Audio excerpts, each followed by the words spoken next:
നമസ്കാരം. ഗൾഫ് ഫോക്കസിലേക്ക് വിശദമായി. UAEയുടെ 53ാം ദേശീയ ദിനാചരണത്തോട് അനുബന്ധിച്ച് 4000-ൽ അധികം തടവുകാർക്ക് മോചനം അനുവദിച്ചു. നല്ല പെരുമാറ്റം നടത്തിയ തടവുകാരുടെ മോചനത്തിനാണ് ഭരണാധികാരികൾ ഉത്തരവിട്ടത്. മാപ്പ് നൽകിയവരുടെ പിഴ ഉൾപ്പെടെ ഏറ്റെടുക്കും. രാജ്യത്തെ വിവിധ ജയിലുകളിൽ കഴിയുന്ന തടവുകാരെ മോചിപ്പിക്കാനാണ് UAE ഭരണാധികാരികൾ ഉത്തരവിട്ടിരിക്കുന്നത്. 2269 തടവുകാരെ മോചിപ്പിക്കാൻ UAE president his highness Sheikh Mohammed bin Zayed Al Nahyan ഉത്തരവിട്ടു.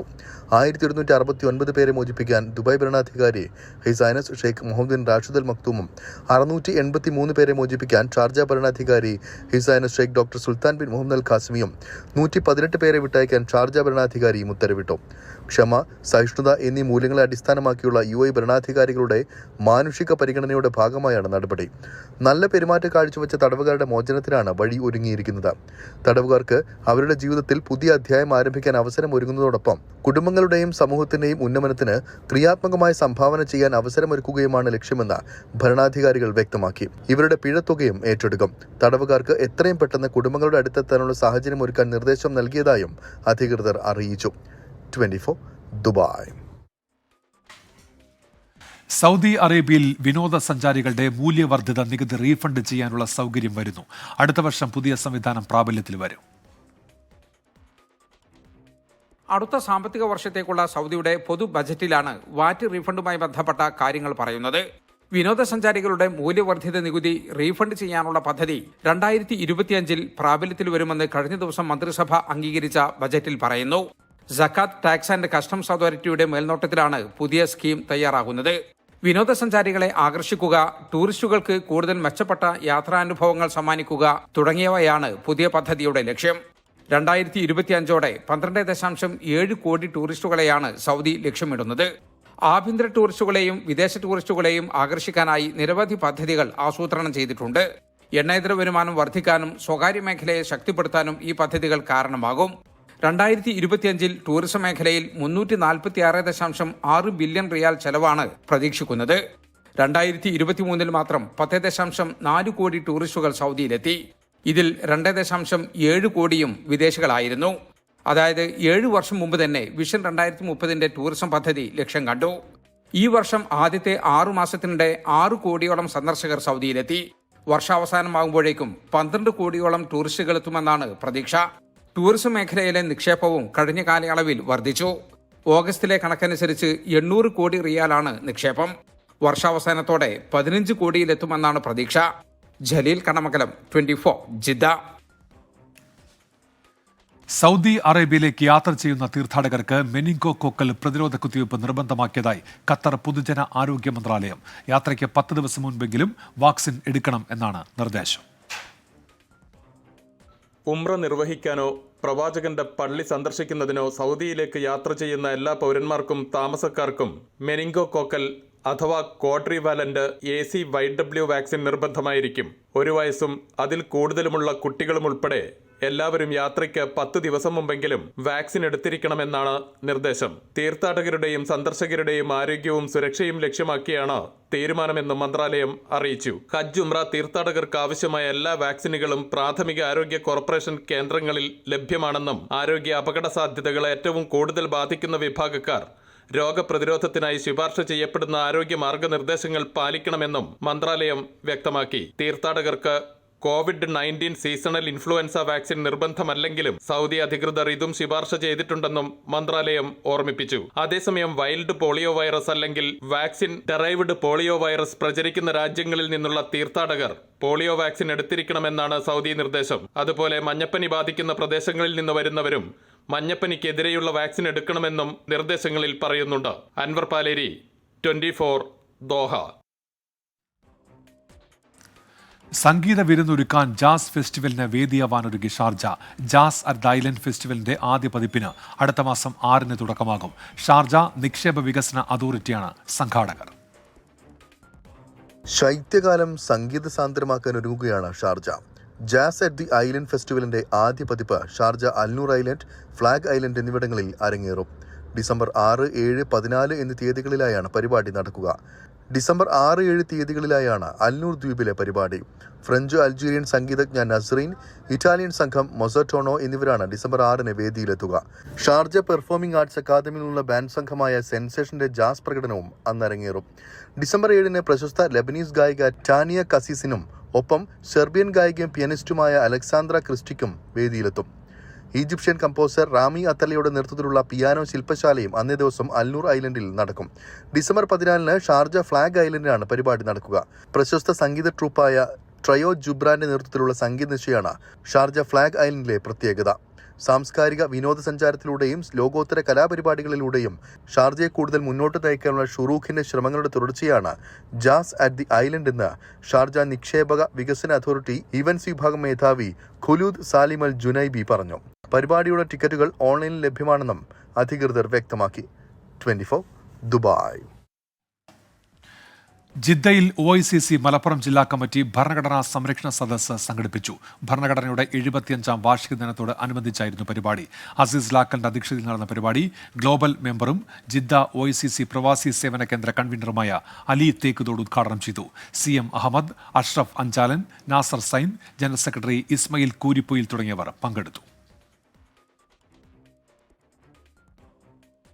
ഇന്ത്യൻ ഇസ്ലാഹി സെന്റർ ജിദ്ദയുടെ കീഴിൽ പ്രവർത്തിക്കുന്ന അൽഹുദ മദ്രസയുടെ 35-ാം വാർഷിക പരിപാടികൾ വെള്ളിയാഴ്ച ജിദ്ദയിൽ ആരംഭിക്കും. വൈകിട്ട് 6:30-ന് റഷീദ് അബ്ദുള്ള അൽ ദൂസരി ഉദ്ഘാടനം ചെയ്യും. ഇസ്ലാഹി സെന്റർ രക്ഷാധികാരി ഷെയ്ഖ് മുഹമ്മദ് ബർസൂഖ് അൽ ഹാരിദി മുഖ്യാതിഥിയായിരിക്കും. ഡോക്ടർ ഇസ്മായിൽ കരിയാട് മുഖ്യപ്രഭാഷണം നിർവഹിക്കും. അൽഹുദ എക്സ്പോ 2025 ജനുവരി 9 മുതൽ 11 വരെ മദ്രസ അങ്കണത്തിൽ നടക്കും. വാർഷികാഘോഷങ്ങളുടെ നടത്തിപ്പിനായി ആലുങ്കൽ മുഹമ്മദ്, VP മുഹമ്മദ് അലി, നജീബ് കളപ്പാടൻ, കുഞ്ഞാൻ പട്ടർക്കടവൻ എന്നിവർ രക്ഷാധികാരികളും PM അമീർ അലി ചെയർമാനും ഷക്കീൽ ബാബു ജനറൽ കൺവീനറുമായി സ്വാഗത സംഘം രൂപീകരിച്ചു. അമേരിക്കയിലെ മാധ്യമപ്രവർത്തകരുടെ സംഘടനയായ India press club of north അമേരിക്കയുടെ നിയുക്ത പ്രസിഡന്റായി രാജു പള്ളത്തിനെ തിരഞ്ഞെടുത്തു. ഇന്ത്യ പ്രസ് ക്ലബിന്റെ മുൻ നാഷണൽ സെക്രട്ടറിയായി രാജു പള്ളത്ത് പ്രവർത്തിച്ചിട്ടുണ്ട്. IPCNAയുടെ ന്യൂയോർക്ക് ചാപ്റ്റർ പ്രസിഡന്റായിരുന്നു. പള്ളത്ത് വീഡിയോസ് എന്ന സ്ഥാപനത്തിലൂടെയാണ് മാധ്യമരംഗത്ത് എത്തിയത്. പ്രൊഫഷണൽ ലൈസൻസ് ഇല്ലാത്ത പ്രാക്ടീഷണർമാർ ജോലി ചെയ്യുന്നതായി കണ്ടെത്തിയതിനെ തുടർന്ന് ഖത്തറിലെ ആരോഗ്യ കേന്ദ്രത്തിലെ 2 യൂണിറ്റുകൾ അടച്ചുപൂട്ടിയതായി പൊതുജന ആരോഗ്യ മന്ത്രാലയം. ചർമ്മ സംരക്ഷണവുമായി ബന്ധപ്പെട്ട് ലേസർ ചികിത്സ ഉൾപ്പെടെയുള്ളവ നടത്തുന്ന യൂണിറ്റുകൾക്കെതിരെയാണ് നടപടി.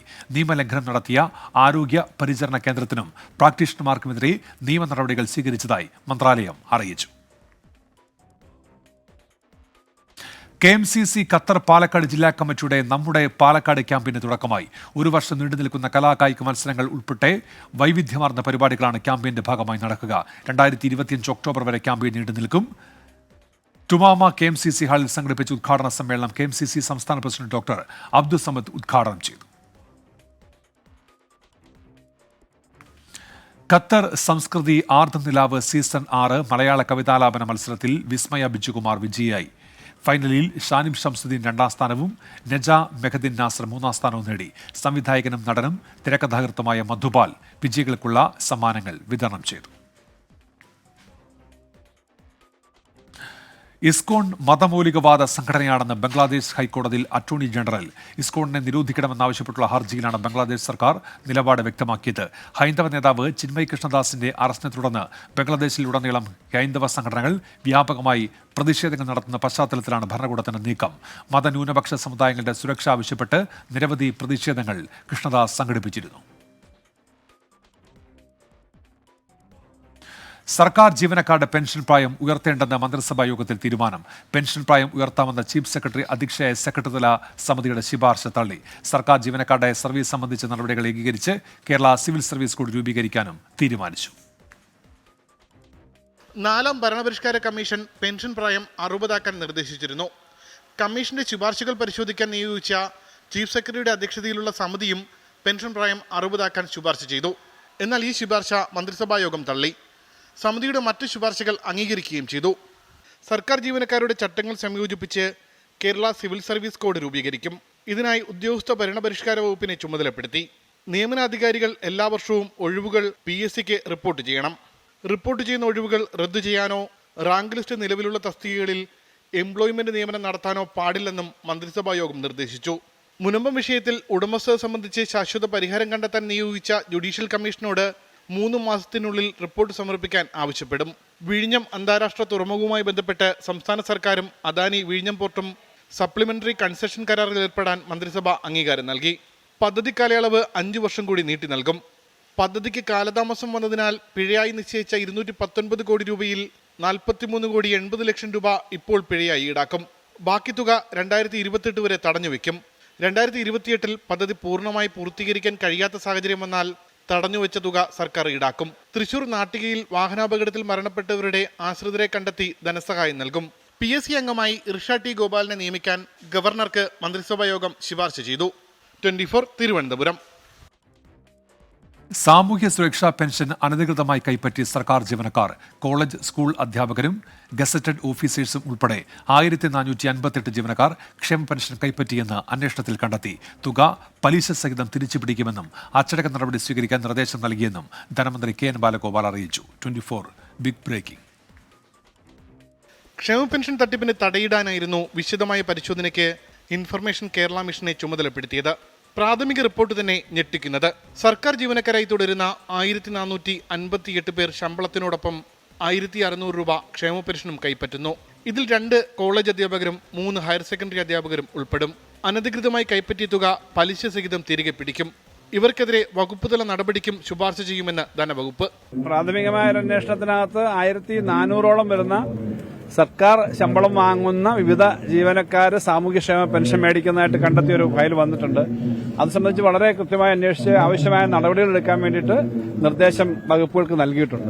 ക്ഷേമ പെൻഷനിൽ കൈയിട്ട് വരുന്നതിൽ കൂടുതൽ പേരും ആരോഗ്യവകുപ്പിലെ ഉദ്യോഗസ്ഥരാണ്. 373 പേർ. മറ്റു വകുപ്പുകളും പിന്നിലല്ല. പൊതുവിദ്യാഭ്യാസ വകുപ്പ് 224 പേർ, ആരോഗ്യ വിദ്യാഭ്യാസ വകുപ്പ് 124 പേർ, ആയുർവേദ വകുപ്പ് 114 പേർ, മൃഗസംരക്ഷണ വകുപ്പ് 74 പേർ, പൊതുമരാമത്ത് വകുപ്പ് 47 പേർ. ഇങ്ങനെ നീളുന്നു പട്ടിക. 10 പോലീസ് ഉദ്യോഗസ്ഥരും പട്ടികയിൽ ഉൾപ്പെട്ടിട്ടുണ്ട്. തുക തിരികെ പിടിക്കുന്നതിൽ പലിശ നിരക്ക് എത്രയെന്ന് പിന്നീട് തീരുമാനിക്കും. വകുപ്പുതല നടപടിക്ക് പുറമെ നിയമ നടപടി വേണമോ എന്നതും സർക്കാർ തീരുമാനിക്കും. ഈ പട്ടിക ഇവിടെ ഒതുങ്ങില്ല. പരിശോധന തുടരാനാണ് ധനവകുപ്പിന്റെ തീരുമാനം. അത് പെൻഷനായവർക്കിടയിലും എയ്ഡഡ് സ്ഥാപനങ്ങളിൽ ജോലി ചെയ്യുന്നവർക്കിടയിലും താൽക്കാലിക ജീവനക്കാർക്കിടയിലുമെല്ലാം ഈ പരിശോധന തുടരും. കർശന നടപടികളും ഉണ്ടാകും. ഉമേഷ് ബാലകൃഷ്ണൻ, 24 തിരുവനന്തപുരം. ഗൾഫ് ഫോക്കസിലേക്ക് തിരികെ. റിയാദ് മെട്രോയുടെ ഔദ്യോഗിക ഉദ്ഘാടനം ഭരണാധികാരി സൽമാൻ രാജാവ് നിർവഹിച്ചു. ഡിസംബർ 1 സർവീസ് ആരംഭിക്കും. ഏറെ നാളത്തെ കാത്തിരിപ്പിനൊടുവിൽ റിയാദ് മെട്രോയുടെ ഔദ്യോഗിക ഉദ്ഘാടനം ഭരണാധികാരി സൽമാൻ രാജാവ് നിർവഹിച്ചു. ഇന്ന് രാത്രിയാണ് നഗരത്തിന്റെ ഗതാഗതക്കുരുക്കിന് പരിഹാരമാകുന്ന മെഗാ പദ്ധതിയുടെ ഉദ്ഘാടനം നടന്നത്. 6 ട്രാക്കുകളിലായി 176 കിലോമീറ്റർ ദൂരമാണ് റിയാദ് മെട്രോയ്ക്കുള്ളത്. ലോകത്തിലെ തന്നെ ഏറ്റവും നീളം കൂടിയ ട്രാക്കാണിത്. 85 സ്റ്റേഷനുകളുണ്ട്. ഡിസംബർ 1 മുതൽ സർവീസ് ആരംഭിക്കും. ആദ്യഘട്ടത്തിൽ 3 ട്രാക്കുകളിലായിരിക്കും സർവീസ്. വലയ ബത്ത റോഡിലെ ബ്ലൂ ലൈനും എയർപോർട്ട് റോഡിലെ യെല്ലോ ലൈനും ഷെയ്ഖ് ഹസൻ ബിൻ ഹുസൈൻ റോഡിലെ പർപ്പിൾ ലൈനുമാണ് ഡിസംബർ 1 സർവീസ് ആരംഭിക്കുന്നത്. കിങ് അബ്ദുള്ള റോഡിലെ റെഡ് ലൈനും കിങ് അബ്ദുലസീസ് റോഡിലെ ഗ്രീൻ ലൈനും ഡിസംബർ 15 സർവീസ് ആരംഭിക്കും. മദീന റോഡിലെ ഓറഞ്ച് ലൈൻ ജനുവരി 5 സർവീസ് ആരംഭിക്കുമെന്നും റിയാദ് റോയൽ കമ്മീഷൻ അറിയിച്ചു. സൗദിയിൽ നിന്നും ജലീൽ കണ്ണമംഗലം, 24. CBI വേണ്ടെന്ന് CPIM.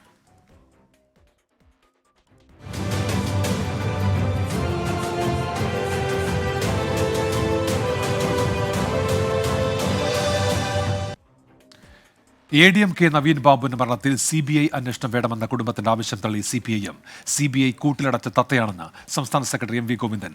CBI എന്നത് അവസാന വാക്കല്ലെന്നും തീരുമാനം കോടതി പറയട്ടെയെന്നും MV ഗോവിന്ദൻ പ്രതികരിച്ചു.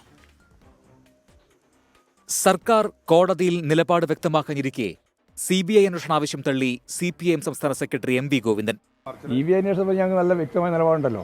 അത് സുപ്രീം കോടതി തന്നെ പറഞ്ഞിട്ടുണ്ടല്ലോ, കൂട്ടിക്കിടക്കുന്ന തത്തയാണെന്ന്. ഞങ്ങൾ കൃത്യമായ നിലപാടാണ് അതിൽ സ്വീകരിച്ചിട്ടുള്ളത്. ഇനിയും അന്വേഷണം കൃത്യമായ നിലപാട് സ്വീകരിച്ച് മുന്നോട്ടേക്ക് പോകും. ആ മുന്നോട്ടേക്ക് പോകുന്നതിൻ്റെ ഭാഗമായിട്ട് അവർ കോടതിയിൽ പോയിട്ടുണ്ട്. കോടതി ആവശ്യമായ നിലപാട് സ്വീകരിക്കട്ടെ. അതിൽ ഞങ്ങൾക്ക് വേറെ ഇടപെടേണ്ട കാര്യമൊന്നുമില്ല. കോടതിൻ്റെ അകത്ത് ഞങ്ങൾ ഇടപെട്ടു നിങ്ങൾ പറഞ്ഞില്ലല്ലോ. അന്വേഷണം CBI ഏറ്റെടുത്താൽ രാഷ്ട്രീയ തിരിച്ചടി CPIM ഭയക്കുന്നു.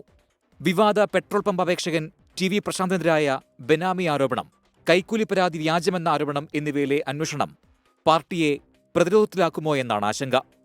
എം വി ഗോവിന്ദനെ തള്ളാതെ CITU നേതാവും നവീൻ ബാബുവിന്റെ ബന്ധുവുമായ മലയാളപ്പുഴ മോഹനൻ രംഗത്തെത്തി. CBI എന്ന് പറഞ്ഞാൽ എല്ലാം തികഞ്ഞ അന്വേഷണ ഏജൻസി അല്ല എന്ന് സുപ്രീം കോടതി പറഞ്ഞിരിക്കുന്നു, ഹൈക്കോടതി പറഞ്ഞിരിക്കുന്നു. അതാണ് ഉദ്ദേശിച്ചത്. മറ്റേ അന്വേഷണം സംബന്ധിച്ച അന്വേഷണം കോടതി ഉത്തരവിട്ട് അന്വേഷണം നടക്കട്ടെ എന്നേ പറഞ്ഞുള്ളൂ. അല്ല മറ്റു ദുരുദ്ദേശം അതിനകത്തുണ്ടായി എന്ന് എനിക്ക് തോന്നുന്നില്ല. എൻ്റെ ഒരു വിലയിരുത്തലാണത്. CBI അന്വേഷണം വേണമെന്ന് പ്രതിപക്ഷ നേതാവ് VD സതീശൻ. സർക്കാർ ഇതിൻ്റെ അകത്ത് പ്രതികളെ രക്ഷപ്പെടുത്താൻ വേണ്ടിയിട്ടുള്ള ഈ കള്ളക്കളി അവസാനിപ്പിച്ചു. കുടുംബം ആവശ്യപ്പെടുന്നത് പോലെ CBI അന്വേഷണത്തിന് സർക്കാർ കോടതിയിൽ സമ്മതിക്കണം എന്നാണ് ഞങ്ങൾ ആവശ്യപ്പെടുന്നത്. നവീൻ ബാബുവിന്റെ കുടുംബത്തോടൊപ്പമെന്ന CPIM വാദം നാടകമെന്ന് BJP സംസ്ഥാന അധ്യക്ഷൻ K. സുരേന്ദ്രൻ ആരോപിച്ചു. വിവിധ ബ്യൂറോകൾക്കൊപ്പം 24 കണ്ണൂർ. കണ്ണൂർ മുൻ ADM K. നവീൻ ബാബുവിന്റെ മരണത്തിൽ CBI അന്വേഷണം ആവശ്യപ്പെട്ടുള്ള ഹർജിയിൽ കേസ് ഡയറി വിളിച്ചുവരുത്തി ഹൈക്കോടതി. ഹർജിയിൽ പ്രത്യേക അന്വേഷണ സംഘത്തലവൻ സത്യമൂലം നൽകണം. കേസിൽ അന്തിമ അന്വേഷണ റിപ്പോർട്ട് നൽകുന്നത് തടയണം എന്ന കുടുംബത്തിന്റെ ആവശ്യം ഹൈക്കോടതി അംഗീകരിച്ചില്ല. രാവിലെ കേസ് പരിഗണിച്ച വേളയിൽ ആത്മഹത്യ സംബന്ധിച്ച കേസ് അല്ലേ എന്നായിരുന്നു ഹൈക്കോടതിയുടെ ചോദ്യം. കൊലപാതകമെന്നാണോ പറയുന്നതെന്നും അത് എന്തടിസ്ഥാനത്തിലാണെന്നും ഹൈക്കോടതി ചോദിച്ചു. ആത്മഹത്യയല്ല കൊലപാതകമെന്ന് സംശയമുണ്ടെന്ന് നവീൻ ബാബുവിന്റെ കുടുംബം അറിയിച്ചു. കേസിൽ പ്രത്യേക അന്വേഷണ സംഘമെന്നത് പേരിന് മാത്രമാണെന്നും ഹർജിക്കാരി വ്യക്തമാക്കി. പിന്നാലെ ഹർജിയിൽ സർക്കാരിനോടും CBIയോടും 10 ദിവസത്തിനകം നിലപാട് വ്യക്തമാക്കാൻ ഹൈക്കോടതി നിർദ്ദേശിച്ചു. കേസിലെ അന്വേഷണ ഉദ്യോഗസ്ഥൻ സത്യവാങ്മൂലം നൽകണമെന്നും കേസ് ഡയറി ഹാജരാക്കണമെന്നും നിർദ്ദേശമുണ്ട്. കേസിൽ അന്തിമ അന്വേഷണ റിപ്പോർട്ട് നൽകുന്നത് തടയണമെന്ന കുടുംബത്തിന്റെ ആവശ്യം ഹൈക്കോടതി അംഗീകരിച്ചില്ല. SIT അന്വേഷണം പൂർത്തിയാക്കട്ടെയെന്നും കുറ്റപത്രം നൽകിയാലും CBI അന്വേഷണത്തിന് ഉത്തരവിടാനാകുമെന്നും കോടതി ചൂണ്ടിക്കാട്ടി. 24 കൊച്ചി. BJP സംസ്ഥാന അധ്യക്ഷ സ്ഥാനത്ത് K. സുരേന്ദ്രൻ തുടരും. ഉപതെരഞ്ഞെടുപ്പ് തോൽവിയുടെ പേരിൽ അധ്യക്ഷനെ മാറ്റേണ്ടതില്ല എന്ന് കേന്ദ്ര നേതൃത്വം തീരുമാനിച്ചു. നിലവിൽ സംഘടനാ തെരഞ്ഞെടുപ്പിന് ഒരുങ്ങാൻ സംസ്ഥാന ഘടകത്തിന് ദേശീയ നേതൃത്വം നിർദ്ദേശം നൽകി. ഉപതെരഞ്ഞെടുപ്പ് തോൽവിക്ക് പിന്നാലെ K. സുരേന്ദ്രനെ ലക്ഷ്യമിട്ട് പാർട്ടിക്കുള്ളിൽ കരുനീക്കം ശക്തമായിരുന്നു. അധ്യക്ഷസ്ഥാനം രാജിവെക്കാൻ K. സുരേന്ദ്രൻ സന്നദ്ധത അറിയിക്കുന്നിടം വരെ ആഭ്യന്തര കലഹം മൂർച്ഛിച്ചു. എന്നാൽ ഉപതെരഞ്ഞെടുപ്പ് തോൽവിയുടെ പേരിൽ സംസ്ഥാന അധ്യക്ഷനെ മാറ്റേണ്ടതില്ലെന്നാണ് ദേശീയ നേതൃത്വത്തിന്റെ തീരുമാനം. പരസ്യ പ്രതികരണങ്ങളും ആഭ്യന്തര പ്രശ്നങ്ങളും ഒഴിവാക്കി സംഘടനാ തെരഞ്ഞെടുപ്പിനൊരുങ്ങാൻ സംസ്ഥാന ഘടകത്തിന് നിർദ്ദേശം ലഭിച്ചു കഴിഞ്ഞു. സംസ്ഥാന ഭാരവാഹി യോഗമടക്കം ബഹിഷ്കരിച്ച PK കൃഷ്ണദാസ്, MT രമേശ് എന്നിവരെ വരണാധികാരികളായി നിശ്ചയിച്ചിട്ടുണ്ട്. ബൂത്ത് മണ്ഡലം ഭാരവാഹി തെരഞ്ഞെടുപ്പ് ഡിസംബറിൽ പൂർത്തിയാക്കാനാണ് ലക്ഷ്യം. ജില്ലാ അധ്യക്ഷന്മാരെ തെരഞ്ഞെടുക്കുക പുതിയ സംസ്ഥാന അധ്യക്ഷൻ ചുമതലയേറ്റ ശേഷം മാത്രമെന്നാണ് വിവരം. പുതിയ സംസ്ഥാന അധ്യക്ഷന്റെ കാര്യത്തിൽ പുതുതായി ചുമതലയേൽക്കുന്ന ദേശീയ നേതൃത്വം തീരുമാനമെടുക്കും. സംഘടനാ തെരഞ്ഞെടുപ്പിന്റെ ഭാഗമായുള്ള ഗ്രൂപ്പ് പ്രവർത്തനങ്ങൾ തടയുക ലക്ഷ്യമിട്ടാണ് നടപടി. 24 കൊച്ചി. സംസ്ഥാന നേതൃത്വം ഒതുക്കിയെന്നാരോപിച്ച് പാർട്ടി വിട്ട BJP വയനാട് മുൻ ജില്ലാ പ്രസിഡന്റ് KP മധു കോൺഗ്രസിലേക്കെന്ന സൂചന. ഡൽഹിയിൽ നിന്ന് തിരിച്ചെത്തിയാൽ വയനാട്ടിലെ ജില്ലാ കോൺഗ്രസ് നേതാക്കൾ മധുവുമായി ചർച്ച നടത്തും. BJP വിട്ട KP മധുവിനെ കോൺഗ്രസിലെത്തിക്കാനുള്ള ചർച്ച സജീവമാണ്. ജില്ലയിലെ മുതിർന്ന കോൺഗ്രസ് നേതാക്കൾ ഡൽഹിയിൽ നിന്ന് തിരിച്ചെത്തിയാൽ മധുവുമായി നേരിട്ട് ചർച്ച നടത്തും. എന്നാൽ BJP സംസ്ഥാന ജില്ലാ നേതാക്കളുടെ അവഗണനയിൽ പ്രതിഷേധിച്ചാണ് പാർട്ടി വിട്ടതെന്നായിരുന്നു മധു പറഞ്ഞത്. ഈ ആരോപണത്തെ പൂർണ്ണമായും തള്ളുകയാണ് ജില്ലാ നേതൃത്വം. പാലക്കാട് തെരഞ്ഞെടുപ്പിന് പിന്നാലെ പാർട്ടി വിട്ടത് ഗൂഢാലോചനയുടെ ഭാഗമാണ്. എവിടെയും അവഗണിക്കുകയോ മാറ്റി നിർത്തപ്പെടുകയോ ചെയ്തിട്ടുള്ള ഒരാളല്ല. ഇപ്പോഴുണ്ടായിട്ടുള്ള ഈ ഇതിന്റെ പിന്നിൽ ചെറിയ ഗൂഢാലോചനകൾ ഉണ്ടോ എന്നുള്ളത് ഞങ്ങൾ സംശയിക്കുന്നു. വെറുപ്പിന്റെയും വിദ്വേഷത്തിന്റെയും പ്രത്യയശാസ്ത്രത്തെ പൂർണ്ണമായി തള്ളിപ്പറയുന്നവർക്ക് സ്വാഗതമെന്നായിരുന്നു ഇതിനോടുള്ള സന്ദീപ് വാര്യരുടെ ഫേസ്ബുക്ക് പോസ്റ്റ്. അതിന് സന്നദ്ധതയുള്ള ഒരാളും ഒറ്റപ്പെടില്ലെന്നും സന്ദീപ് ഈ പോസ്റ്റിൽ പറയുന്നു. ഇന്നലെയാണ് പാർട്ടി വിട്ട KP മധു കോൺഗ്രസ് ഇടതു നേതാക്കളുമായി ചർച്ച നടക്കുന്നുണ്ടെന്നും ഏതെങ്കിലും ഒരു പാർട്ടിയിൽ താൻ ഉണ്ടാകുമെന്നും വ്യക്തമാക്കിയത്. 24 വയനാട്. കേരളത്തിലെ CPIന്റെ വേട്ടയാടൽ രാഷ്ട്രീയത്തിന്റെ ഇരയാണ് KM ഷാജി എന്ന് KPCC പ്രസിഡന്റ് K. സുധാകരൻ. മോദിയും പിണറായിയും ഒരേ തൂവൽ പക്ഷികളാണെന്നും K. സുധാകരൻ ഫേസ്ബുക്ക് പോസ്റ്റിൽ പറഞ്ഞു. CPIന്റെ ചട്ടകങ്ങളായി പ്രതികാര രാഷ്ട്രീയത്തിന് നേതൃത്വം നൽകിയ ഉദ്യോഗസ്ഥർ വരും കാലങ്ങളിൽ മറുപടി നൽകേണ്ടി വരുമെന്നും ഫേസ്ബുക്ക് പോസ്റ്റിൽ വ്യക്തമാക്കുന്നുണ്ട്. ഷവർമ വിൽക്കുന്ന ഭക്ഷ്യശാലകളിൽ കർശന പരിശോധന നടത്തണമെന്ന് ഹൈക്കോടതി. ഭക്ഷ്യശാലകൾ ഭക്ഷ്യസുരക്ഷാ നിയമങ്ങൾ പാലിക്കുന്നുണ്ടോ എന്ന് ഉറപ്പാക്കണം. ഭക്ഷ്യസുരക്ഷാ മാനദണ്ഡങ്ങൾ പാലിക്കാത്ത ഭക്ഷ്യശാലകളുടെ ലൈസൻസ് റദ്ദാക്കണം. ഭക്ഷ്യശാലകൾക്കെതിരെ കർശന നടപടി സ്വീകരിക്കണമെന്നും സർക്കാരിന് ഹൈക്കോടതി നിർദ്ദേശം നൽകി. ഗൾഫ് ഫോക്കസിലേക്ക് തിരികെ. ബംഗാൾ ഉൾക്കടലിൽ രൂപം കൊണ്ട കനത്ത ന്യൂനമർദ്ദം ഫിൻജ ചുഴലിക്കാറ്റായി മാറിയേക്കും. തമിഴ്നാട്ടിലെ വിവിധയിടങ്ങളിൽ ശക്തമായ മഴ തുടരുകയാണ്. 4 ജില്ലകളിൽ റെഡ് അലർട്ട് പ്രഖ്യാപിച്ചു.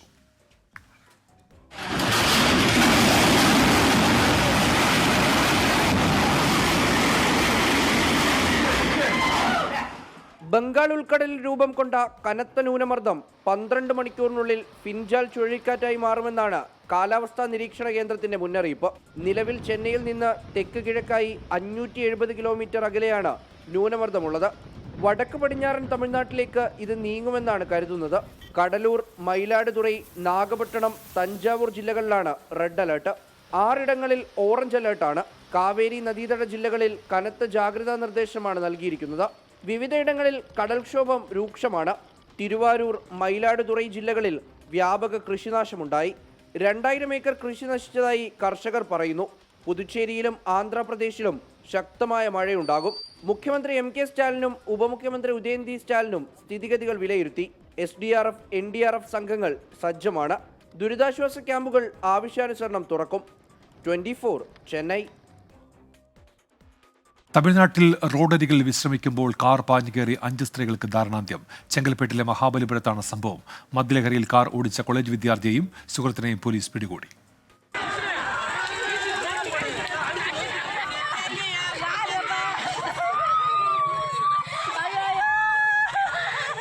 മഹാബലിപുരത്തെ OMR റോഡിലായിരുന്നു സംഭവം.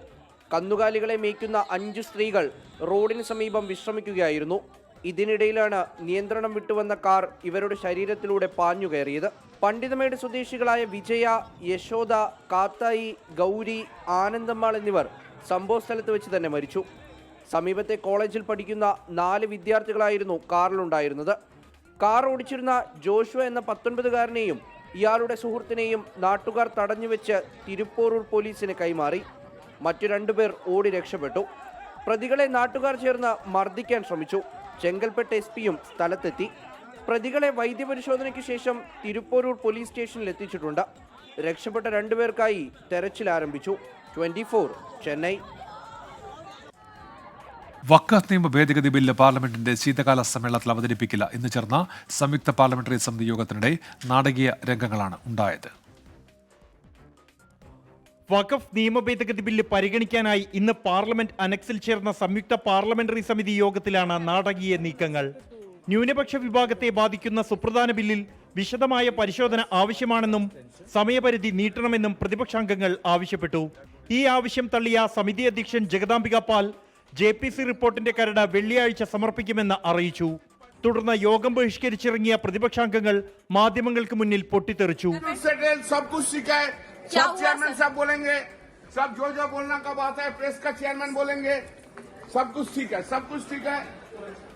പ്രതിപക്ഷാംഗങ്ങൾ പുറത്തിറങ്ങിയതിന് പിന്നാലെയാണ് BJP MP നിഷികാന്ത് ദുബെയുടെ അപ്രതീക്ഷിത നീക്കം.